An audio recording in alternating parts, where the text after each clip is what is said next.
How many times have you found yourself frozen in front of possibilities that haven't even happened yet? It's like this voice creeps into your mind whispering, "What if it doesn't work? What if I fail? What if they reject me?" That little phrase, "what if," has become one of the greatest emotional and spiritual prisons for so many people.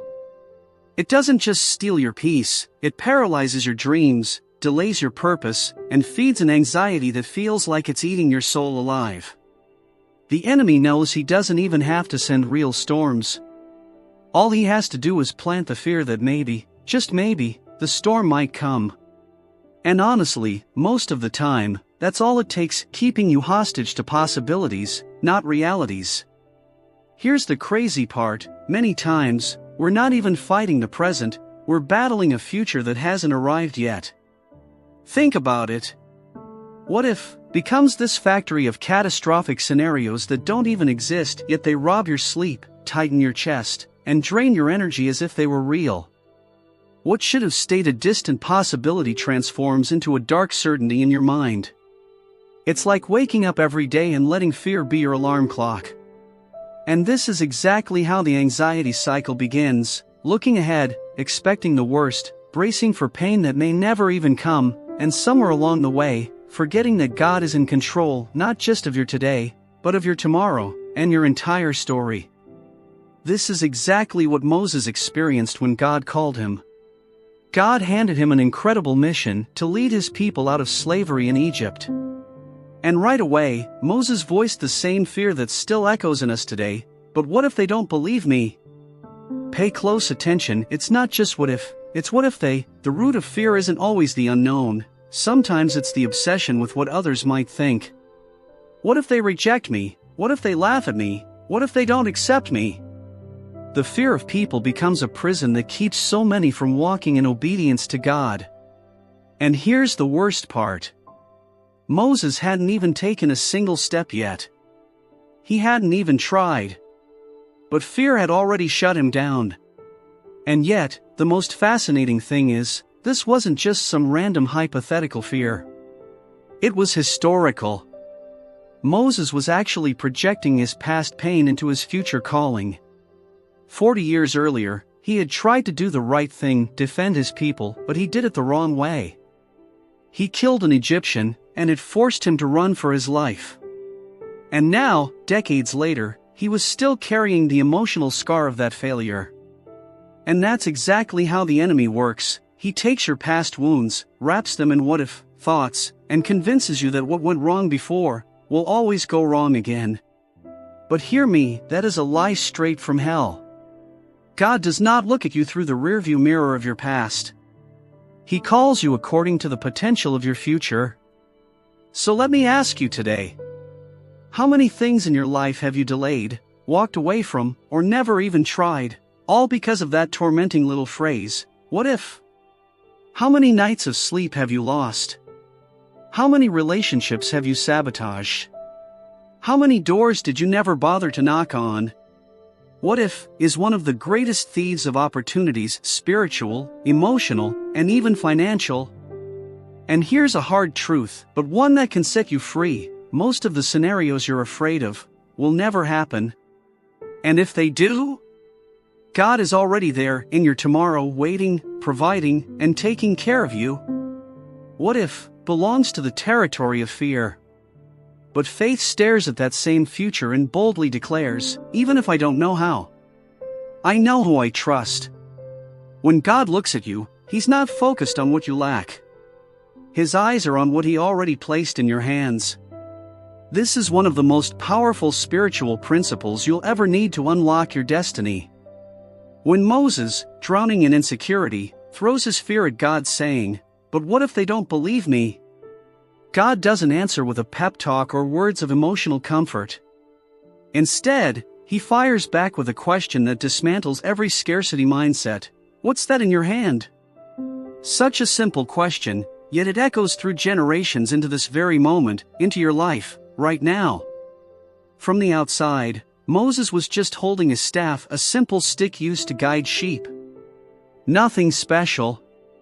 Nothing impressive. But spiritually, that staff carried a lot more than its practical use. It represented his entire story. A reminder of his exile. His failure. Proof that he was no longer in the palace but living a life he never imagined. That staff was a physical symbol of his past, his pain, the mistakes that drove him to flee Egypt. And it's as if God was saying, "Moses, you think you're just holding a stick?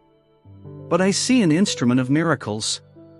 And here's one of the greatest spiritual truths for your life: what you already have in your hands is enough to start. That thing that seems small, insignificant, ordinary. God looks at it and says, "If you surrender it to me, I'll transform it." God isn't asking about what you wish you had, or what you lost, or what others have. His question is simple: what do you have? Because that right there is what he's going to use. When you stop obsessing over what's missing, and start activating what's already in your hands, the supernatural begins to move. God never works with absence, he works with presence. When the widow, drowning in debt, cried out to the prophet, the question wasn't, "What don't you have?" It was, "What do you have in your house?" And she replied, "Nothing, except a little bit of oil." And it was that little bit that God multiplied until every jar was overflowing. The same happened when Jesus fed the thousands. He didn't ask what they didn't have, he asked, "What do you have?" 5 loaves and 2 fish. And that's all heaven needed to perform a miracle. Pay attention to this: God will never ask you for what you don't have. He only asks for what's already in your hands. There are people who have a lot, but handle it so poorly that they still live in scarcity. And then there are others who have so little, but when that little is placed in God's hands, it turns into abundance. The problem isn't the staff, it's how you see it. What you call your past, God calls a platform. What you call shame, God transforms into testimony. What you call not enough, God calls raw material for miracles. The real question today isn't what did you lose, or what are you missing? God's question is clear, direct, and powerful: what's in your hand? People waste an entire lifetime stuck in toxic comparisons, convinced that the problem is a lack of time, a lack of money, a lack of opportunities, or a lack of talent. But hear this: there are people with way less than you, doing way more. People facing greater limitations, bigger obstacles, deeper scarcity, and yet, somehow, they thrive. Because it's never the environment that defines growth, it's the mindset. It's a heart aligned with the truth that God blesses diligent hands, not folded arms. Do you know why so many people live overwhelmed, anxious, and frustrated? Because they never learned how to carry the weight of life the right way. And here's a powerful revelation: faith doesn't remove the weight, faith teaches you how to carry it.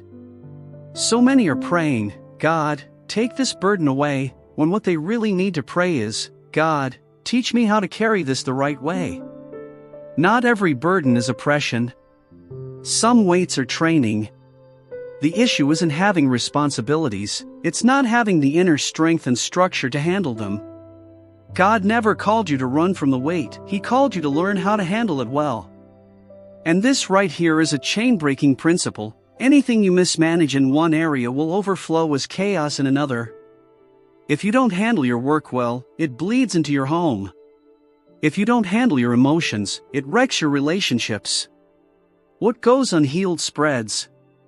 What stays misaligned turns into confusion. And right now, God is calling you to realign your hands, your mind, and your heart with the vision of the kingdom. When you finally learn how to handle it, when you understand that it's more about stewardship than it is about abundance, the things that once felt heavy become your strength. What once felt like not enough starts multiplying.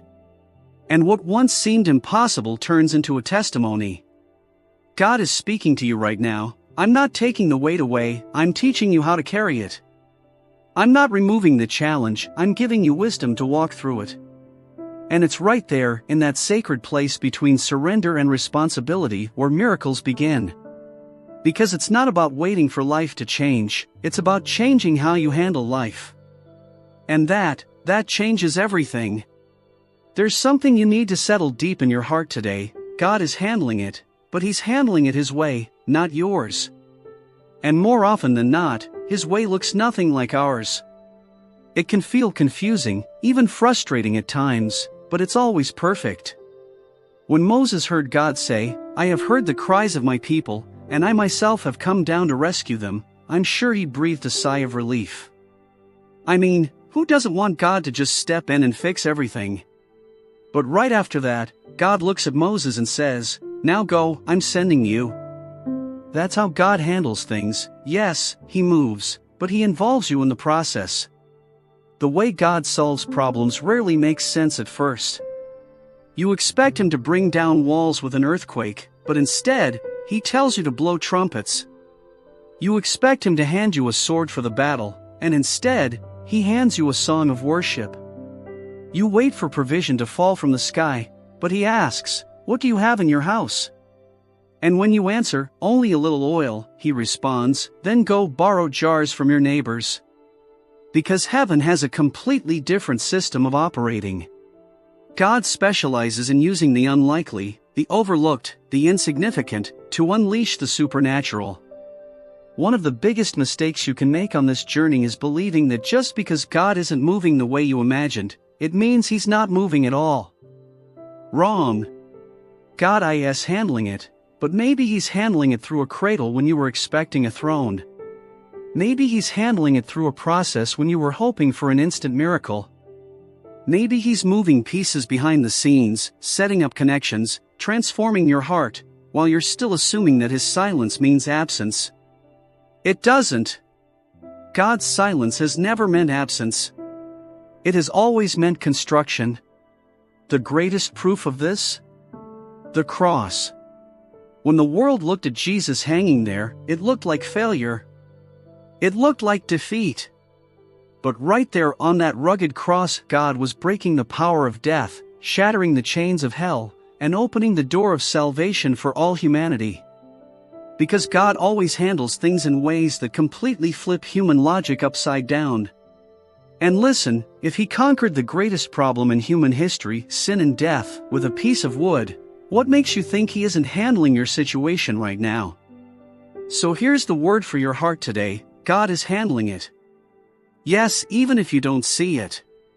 Even if you don't understand it. Even if it feels completely impossible.